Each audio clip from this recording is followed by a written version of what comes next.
get some background on Melchizedek.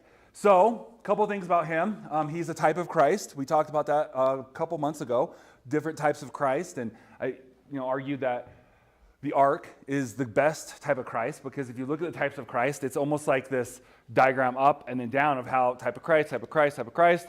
And then the second half is then ways where they failed, but then Christ was faithful. And I was like, well, the ark is the best type of Christ because it never had a moral failure, because it was a boat. So Melchizedek's the type of Christ. There are, if you remember from our Revelation studies, there are three people who are referred to as both prophet or like priest and king. And normally those are very separate. That would be like, could you imagine who here has ever gotten a speeding ticket? Raise your hand, Tristan. Okay, really quick, everyone put your hands down. Who here has ever gotten a speeding ticket while on a church event?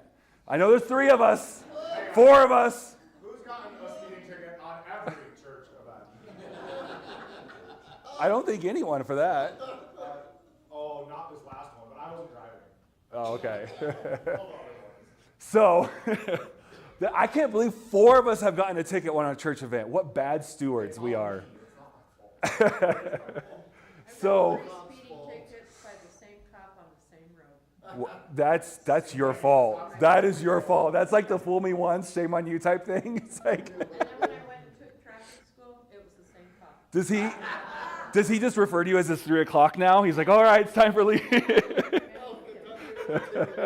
Okay, so with that, imagine getting a ticket. This is kind of close to your situation, but imagine getting a ticket and then going into court to fight it, and then the same officer is also your judge, okay? Those are very separate things. Like, the judge goes, okay, so what's the basis of your case? The moral corruption of the officer who pulled me over? He's like, okay, this will be a fun one. Let's hear your argument.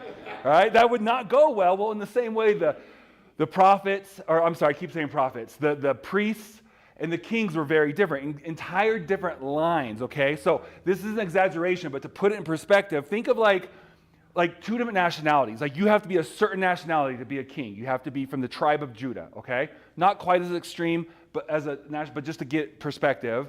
And to be a priest, you have to be from the tribe of Levi. And so those are very separate, but there are 3 instances where someone holds both offices. It wasn't Saul. Saul tried it. Didn't go well for him. He lost the kingdom. It was the last straw, like they say, the straw that broke the camel's back. But there are 3 people. There's Melchizedek is the first, and he's a type of Christ, so that's a hint that Jesus is the other one, who is both priest and king. And then do we remember from our Revelation studies, the third? You guys, the church. We are, as the church, is in Revelation, talks about, in fact, I have scriptures for this. You don't have to take my word for it. I'm jumping around here, Stephanie, sorry. Where do I have my Revelation verses? Somewhere in here. Yep, there they are. Revelation 1:6, it says, "And made us a kingdom, priests to his God and Father. To him be glory and dominion forever and ever. Amen." And then Revelation 5:10, "And you have been made a kingdom and priests to our God, and they shall reign on the earth."